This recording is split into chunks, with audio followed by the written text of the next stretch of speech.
ನಮಗೆ ವಿಶೇಷ ಮಾಹಿತಿ ಒಂದು ಲಭ್ಯವಾಗಿತ್ತು. ಈ ಮಾಹಿತಿ ಏನಂತ ಹೇಳಿದರೆ, ನಮಗೆ ಹೊರ ಜಿಲ್ಲೆಯಿಂದ ಗದಗ ಜಿಲ್ಲೆ ಮೂಲಕ ಹೊರ ರಾಜ್ಯಕ್ಕೆ ಒಂದು 10 ಚಕ್ರ ಇರುವ ಉದ್ದ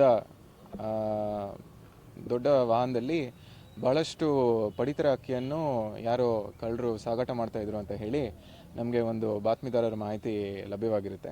ಆ ಸಮಯದಲ್ಲಿ ಒಂದು ವಿಶೇಷ ದಾಳಿಯನ್ನು ನಮ್ಮ ಗದಗ ಜಿಲ್ಲೆಯ ಪೊಲೀಸರು ಮತ್ತು ನಮ್ಮ ಬೆಟಗಿರಿ ಠಾಣೆಯ CPI ಅವರು ಮತ್ತು ಅವರು DSP ನೇತೃತ್ವದಲ್ಲಿ ಒಂದು ದಾಳಿನ ನಾವು ಮಾಡಿರ್ತೀವಿ.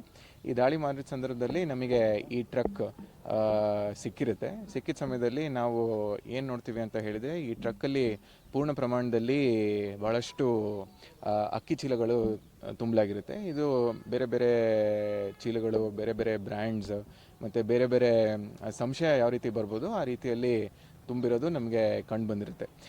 ಇದನ್ನು ನಾವು ಸ್ಪಷ್ಟನೆ ಪಡಿಬೇಕು ಅಂತ ಹೇಳಿ ನಮ್ಮ ಅಧಿಕಾರಿಗಳು ಫುಡ್ ಇನ್ಸ್ಪೆಕ್ಟರ್ ಅವರಿಗೆ ಮಾಹಿತಿ ನೀಡಿರ್ತಾರೆ. ಫುಡ್ ಇನ್ಸ್ಪೆಕ್ಟರ್ ಬಂದು ವೆರಿಫೈ ಮಾಡಿ ಇದು ಪಡಿತರ ಅಕ್ಕಿ ಅಂತ ಹೇಳಿ ನಮಗೆ ಸರ್ಟಿಫೈ ಮಾಡಿ ಹೇಳಿರ್ತಾರೆ. ನಾವು ಈ ಸಮಯದಲ್ಲಿ ಒಂದು ಪ್ರಕರಣ ದಾಖಲು ಮಾಡಿಕೊಂಡು ಈ ಪಡಿತರ ಅಕ್ಕಿ ಪೂರ್ಣ ಪ್ರಮಾಣ ಮತ್ತು ಎಷ್ಟು ವೆಯ್ಟ್ ಇದೆ ಅಂತ ಹೇಳಿ ನಿಗದಿಪಡಿಸ್ಕೊಳ್ಲಿಕ್ಕೆ ನಾವು ಎಸ್ಟಿಮೇಷನ್ಗೆ ಕಳಿಸ್ತೀವಿ. ಆ ಸಂದರ್ಭದಲ್ಲಿ ನಮಗೆ ಅಚ್ಚರಿ ಏನಾಗುತ್ತೆ ಅಂತ ಹೇಳಿದರೆ, ಈ ಪೂರ್ತಿ ಅಕ್ಕಿ ಪ್ರಮಾಣದ ವೇಟ್ ನಮಗೆ 34,720 kg ಅಷ್ಟು ಅಂತ ಹೇಳಿ ಕಂಡುಬರುತ್ತೆ. ಇವರು ಏನು ಮಾಡ್ತಾರೆ ಅಂತ ಹೇಳಿದರೆ, ಈ ಒಂದೇನು ಪಡಿತರ ಅಕ್ಕಿನ ತೊಗೊಂಡು ಬಂದುಬಿಟ್ಟು ಅದನ್ನು ಹೊರಗಡೆ ತೊಗೊಂಬಂದು ಫ್ಯಾಕ್ಟ್ರಿಯಲ್ಲಿ ಪಾಲಿಷ್ ಮಾಡಿದ ನಂತರ ಇದು ಪ್ರೀಮಿಯಂ ಅಕ್ಕಿ ಅಂತ ಹೇಳಿ ಹೊರ ರಾಜ್ಯಕ್ಕೆ ಮಾರ್ತಾರೆ ಅಂತ ಹೇಳಿ ನಮಗೆ ಮಾಹಿತಿ ಲಭ್ಯ ಆಗಿರುತ್ತೆ. ಆ ಒಂದು ನಿಟ್ಟಲ್ಲಿ ನಾವು ಇದನ್ನು ಎಸ್ಟಿಮೇಷನ್ ಮಾಡಿಸಿ ಎಷ್ಟಾಗ್ಬೋದು ಅಂತ ಹೇಳಿ ನೋಡಿದಾಗ ಅದು ಆಲ್ಮೋಸ್ಟ್ ಒಂದು 13 ರಿಂದ 14 ಲಕ್ಷ ರೂಪಾಯಿಯಷ್ಟು ವ್ಯಾಲ್ಯೂ ಕಂಡು ಬಂದಿದ್ದು. ಅದ್ರ ಜೊತೆಗೆ ನಾವು ಈ ಒಂದು 10 axle ವೀಲ್ ಟ್ರಕ್ನ ಏನು ಸೀಸ್ ಮಾಡ್ತೀವಿ ಅದರದ್ದು ಒಂದು ವ್ಯಾಲ್ಯೂ ಒಂದು 29 lakhs ಅಷ್ಟು ನಮಗೆ ಆ ಸಂದರ್ಭದಲ್ಲಿ ಗೊತ್ತಾಗಿರುತ್ತೆ. ಸೊ ಈ ಟೋಟಲ್ 34,720 kgs ಏನು ರೈಸ್ನ ನಾವು ಸೀಸ್ ಮಾಡಿರ್ತೀವಿ ಅದರದ್ದು ವ್ಯಾಲ್ಯೂ 13,88,000 ಅಂತ ಹೇಳಿ ಈ ಸಮಯದಲ್ಲಿ ಎಸ್ಟಿಮೇಟ್ ಆಗಿದ್ದು. ಈ ಟ್ರಕ್ದು ವ್ಯಾಲ್ಯೂ 29 lakhs ಅಂತ ಎಸ್ಟಿಮೇಟ್ ಆಗಿದ್ದು. ಈ ಪೂರ್ತಿ ಒಂದು ರೇಡಲ್ಲಿ ನಾವು ವಶಪಡಿಸ್ಕೊಂಡಿರೋ ಮಾಲಿನ ಮೊತ್ತ ವ್ಯಾಲ್ಯೂ ಬಂದು 42,88,000 ರೂಪಾಯಿ ಆಗಿರುತ್ತೆ. ಈ ಸಮಯದಲ್ಲಿ ನಮಗೆ ರೇಡ್ ಮಾಡಿದ ಸಂದರ್ಭದಲ್ಲಿ ಮೊದಲು ನಮಗೆ ಆರೋಪಿ ಸಿಕ್ಕಿದ್ದು ಯಾರು ಅಂತ ಹೇಳಿದೆ, ಈ ಟ್ರಕ್ಕಿನ ಚಾಲಕ ಆಗಿರ್ತಾನೆ. ಈ ಟ್ರಕ್ದು ಡೀಟೇಲ್ಸ್ನ ವೆರಿಫೈ ಮಾಡಿದ ಸಂದರ್ಭದಲ್ಲಿ ಈ ಟ್ರಕ್ ಮಧ್ಯಪ್ರದೇಶ್ಗೆ ಬಿಲಾಂಗ್ ಆಗೋ ಒಂದು ಟ್ರಕ್ ಆಗಿರುತ್ತೆ. ಆ ಟ್ರಕ್ಕಿನ ಯಾರು ಚಾಲಕ ಏನಿರ್ತಾನೆ ಅವನು ನಮಗೆ ಯಾವ ಮಾಹಿತಿ ಕೊಡ್ತಾನೆ ಅಂತ ಹೇಳಿದ್ರೆ, ಈತನಿಗೆ ಬಾಡಿಗೆ ಹೊಡಿಲಿಕ್ಕೆ ಕರ್ಸ್ಕೊಂಡಿರ್ತಾರೆ ಅಂತ ಹೇಳಿ ಹೇಳ್ತಾನೆ. ಅವನು ಎಲ್ಲಿಂದ ಕರ್ಕೊಂಡ್ಬಂದಿದ್ದು, ಎಲ್ಲಿಂದ ನೀನು ನಿನ್ನ ಈ ಒಂದು ಜರ್ನಿನ ಪ್ರಾರಂಭ ಮಾಡಿದೆ ಅಂತ ಕೇಳಿದಾಗ ಅವನು ಹೇಳ್ತಾನೆ, ಹರಪನಹಳ್ಳಿ ಎಂಬ ಊರಲ್ಲಿ ಒಂದು ಫ್ಯಾಕ್ಟ್ರಿ ಹತ್ರ ಅವನು ಎತ್ಕೊಂಡ್ಬಂದಿದ್ದಾನೆ ಅಂತ ಹೇಳಿ ಅವನು ಮಾಹಿತಿ ಕೊಟ್ಟಿರ್ತಾನೆ. ಬಟ್ ಇದನ್ನು ವೆರಿಫೈ ಮಾಡಲಿಕ್ಕಾಗಿ ನಾವು ಈಗಾಗಲೇ ತಂಡನ ರಚನೆ ಮಾಡಿ ಅದನ್ನು ಕೂಡ ಚೆಕ್ ಮಾಡ್ತೀವಿ.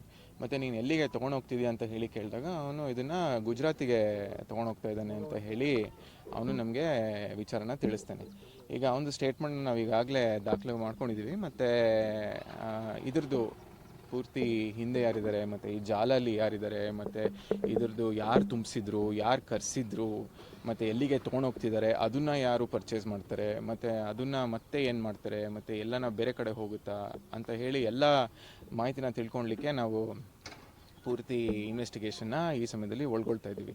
ಇದ್ರ ಜೊತೆ ನಮಗೆ ಇನ್ನೊಂದು ಅಚ್ಚರಿ ವಿಚಾರ ಏನು ಕಂಡು ಬಂತಂತ ಹೇಳಿದರೆ, ಈ ಒಂದು ಕಳ್ಳ ಕದಿಮರು ಯಾವ ರೀತಿ ಕೆಲಸ ಮತ್ತು ಕಾರ್ಯಾಚರಣೆ ಮಾಡಿದ್ದಾರೆ ಅಂತ ಹೇಳಿದರೆ, ಈ ಅಕ್ಕಿ ನಿಜವಾಗ್ಲೂ ಪಡಿತರ ಅಕ್ಕಿ ಇಲ್ಲ ಅಂತ ಹೇಳಿ ಪ್ರೂವ್ ಮಾಡಲಿಕ್ಕೆ ಅವರು ಫೇಕ್ ಬಿಲ್ಸ್ನ ಕೂಡ ರೆಡಿ ಮಾಡಿದ್ದಾರೆ. ಆ ಫೇಕ್ ಬಿಲ್ಸ್ನು ಕೂಡ ನಾವು ವಶಪಡಿಸ್ಕೊಂಡಿದ್ದೀವಿ. ಮತ್ತು ಅವ್ರು ಇ-ವೇ ಬಿಲ್ ಅಂತ ಹೇಳ್ತೀವಿ, ಮತ್ತು ಕನ್ಸೈನ್ಮೆಂಟ್ ಬಿಲ್ ಪ್ರತಿಯೊಂದನ್ನು ಫೋರ್ಜರಿ ಮಾಡಿದ್ದಾರೆ. ಸೊ ಇದನ್ನು ಕೂಡ ನಾವು ವಶಪಡಿಸ್ಕೊಂಡಿದ್ದೀವಿ. ಮತ್ತು ಮುಂದಿನ ದಿನಗಳಲ್ಲಿ ಈ ಫೇಕ್ ಬಿಲ್ಸ್ನ ಯಾರು ರೆಡಿ ಮಾಡಿದ್ರು, ಆ ಫೇಕ್ ಸ್ಟ್ಯಾಂಪ್ಸ್ನ ಯಾರು ರೆಡಿ ಮಾಡಿದರು, ಮತ್ತು ಫೇಕ್ ಡಾಕ್ಯುಮೆಂಟ್ಸ್ನ ಯಾರು ರೆಡಿ ಮಾಡಿದರು ಅವ್ರನ್ನೂ ಕೂಡ ನಾವು ಈ ಜಾಲದಿಂದ ಹೊರಗಡೆ ತೆಗಿತೀವಿ. ಮತ್ತು ಒಂದು ವಿಶೇಷ ಕಾರ್ಯಾಚರಣೆ ಮಾಡಲಿಕ್ಕೆ ಇದು ಮಾಡ್ತೀವಿ. ಮತ್ತು ನನ್ನ ಪೂರ್ತಿ ತಂಡ ಮತ್ತು ನಮ್ಮ ಜಿಲ್ಲೆ ಪೊಲೀಸ್ ಅವರಿಗೆ ಮತ್ತು ನಮ್ಮ ಬೆಟಗಿರಿ ಇನ್ಸ್ಪೆಕ್ಟರ್ ಅವರಿಗೆ ಮತ್ತು DSP ಅವರಿಗೆ ವಿಶೇಷ ಅಭಿನಂದನೆ ತಿಳಿಸ್ತೀವಿ. ಮತ್ತು ಎಲ್ಲ ನಮ್ಮ ಸಿಬ್ಬಂದಿಯವರು ಒಳ್ಳೆ ಕೆಲಸ ಮಾಡಿ ಅಂತ ಹೇಳಿ ಬಯಸ್ತೀವಿ.